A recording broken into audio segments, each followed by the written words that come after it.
If you are not able to improve your accuracy in reading comprehension and think that your answers are just based on intuition, then probably you're not alone, because a lot of other candidates also feel the same. Even I used to feel the same until and unless I practiced a lot of reading comprehension, a lot of mock tests, and then I understood that there is a kind of a method to this madness. And in the process, I came up with 6 strategies that I use in each and every RC question that I'm going to solve. And all of these 6 strategies are heavily inspired from the book GMAT Manhattan series, which I used for my preparation. Remember, for reading comprehension, you should not be selecting the right answer ever. Your process and your strategy should be to eliminate the wrong options. Only then you can improve your accuracy, because other than that, it is very difficult to select the right answer in the first go. And before I come to the 6 strategies, let us first understand the 3 different types of questions that can be asked in an RC. That will further help you understand what is the type of question and what is the type of strategy you should use for each and every question. And this is going to be like an academic class, so you can take out your pen and paper and take some notes, because if you do not take notes and apply them really while solving your RCs, till then you will not be able to improve. So the first type of question is the general question, and questions like what is the main idea of the passage, what is the summary of the passage, what is the tone of the author. These kind of questions form the general questions, and these need to be interpreted from the passage itself. The second type of question are specific questions. So these can include questions like what does the author intend to say in this particular paragraph, what does this particular word mean in the context of the passage. So questions like these. For specific questions, you might have to come back to the passage and refer to the exact paragraph or the exact sentence that the question is referring to. But for general questions, you should not come back to the passage ever. If you are coming back to the passage, which means that the first attempt that you read the passage, it was not good, you have not understood the passage fully, and it's impossible to come back to the passage and come out with the main idea after rereading it. It's impossible, you'll be wasting a lot of time. So general questions should be answered mostly without going back to the passage, and for specific questions you have to go back to the passage. And the third kind of question are the interpretation questions, and these are the most difficult ones. The reason being, it is one level above the general question. So these include questions like which of the following options will strengthen the argument of the author, or which of the following will weaken the argument of the author, and so on. So here what you have to do is first understand what was the main idea of the passage, and once you understand that, after that you have to read the options and understand which of those options can strengthen that main idea. So this is like one level above general question. If you do not get the main idea correct, then probably you would not be able to answer the interpretation questions as well. So now coming to the 6 strategies, the first strategy is to avoid options that have any extreme words, and these words include something like all, each, every, impossible. Whenever you see these kind of words in any option, most of the time it is going to be wrong. And to understand this, let me put out an example for you, and these examples are extracted from a particular passage, but you do not need to go through the entire passage. You can simply go through the options, and I will just let you know what I intend to convey here. So suppose the question is which of the following can be correctly inferred from the results of the survey. And the options are many respondents of the survey were open to the idea of participation in most of the QGP initiative. And the second option is the respondents greatly appreciated all the QGP initiatives and proposed participation in it. Remember, here you can see in the second option it is mentioned all the QGP initiatives. But in the passage, it was never mentioned that it was all the QGP initiatives. Yes, it was mentioned about majority of the QGP initiatives were appreciated, but not all. You cannot interpret that, and in an exam environment, this becomes very, very difficult to figure out. That is why whenever you see words like these, all, each, every, become very careful and try to reread that option twice and confirm it with the passage. The second one is the majority approach, and a lot of people also call this a broad and narrow approach. This basically means that the option that is correct should cover majority of the portion of the passage, and this is particularly useful for general questions where they ask the main idea. All the options given in this particular question can be correct. However, there will be one option which will cover more ideas. Maybe in other options only ideas related to 1 or 2 paragraphs in the passage are mentioned, but in the right option it will cover the main idea, as if it will cover the majority of the points mentioned in the passage.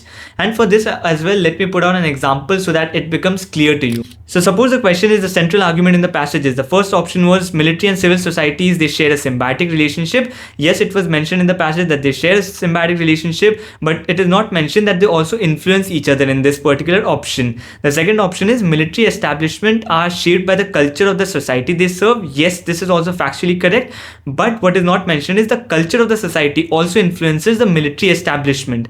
Now the third option was societal attitudes and military policies influence and rely on each other for a vibrant society. Yes, this is the correct answer because this correctly depicts all the particular paragraphs that were mentioned in the passage. 1 and 2 are factually correct, but it does not cover all the paragraphs that were mentioned in the passage. The third strategy is to make sure that the tone of the option matches the tone of the author in the passage. And this is the most difficult question, honestly, to answer. In most of the cases, you will find that two options are exactly similar, convey exactly the same message.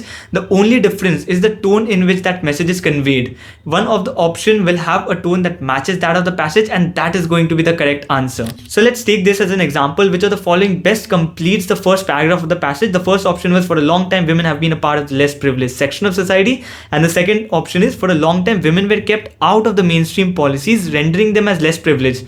Both the options kind of convey the same message, but the tone is very different. The first one is kind of an informational tone, and the second one is a kind of an accusational tone. And because the tone of the author in the first paragraph and the entire passage was accusational, that is why second was the right option in this case. While the two options are very close, conveying the same meaning, but because the tone in the second one is accusational, that is the correct option that can complete the first paragraph. Fourth strategy is to info as little as possible, and the idea is that you should not use external knowledge to answer any of the RC questions. Your entire knowledge should be restricted to what is mentioned in the passage, and this kind of confusion usually happens whenever you get an RC where you're very comfortable. Suppose you get a RC based on cricket and you have a lot of knowledge in cricket, then you should not use any knowledge outside of what is mentioned in the passage to answer any of the question. If it is not mentioned, suppose that a wide ball in cricket will give you an extra run, you should not consider that yourself. Only what is mentioned in the passage should be your entire depth of knowledge, and any other thing apart from that becomes out of context. That is something that cannot be answered.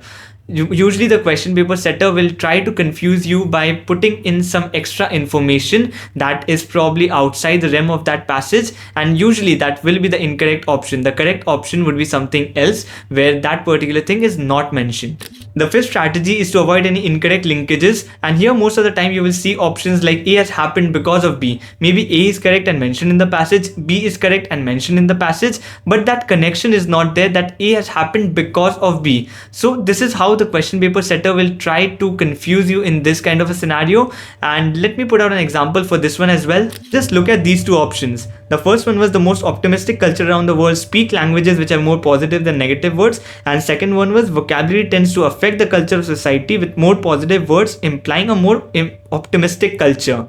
So it was correctly mentioned in the passage that yes, more positive means a more optimistic culture, but it was nowhere mentioned that the vocabulary is something that is affecting this part. It is, yes, there is a kind of a correlation, but no one can say that it has happened because of this or that has happened because of that. Just because there is a correlation does not mean that there is a cause and effect relationship, and that is why the second option was incorrect in this case. The sixth strategy is that of compare and justify, and this for the most difficult RC questions when none of the other strategies have worked and you're still confused between two RC options. Then you have to use this strategy where you pick up each and every option and try to justify each and every word that is mentioned in the option and compare it with the passage.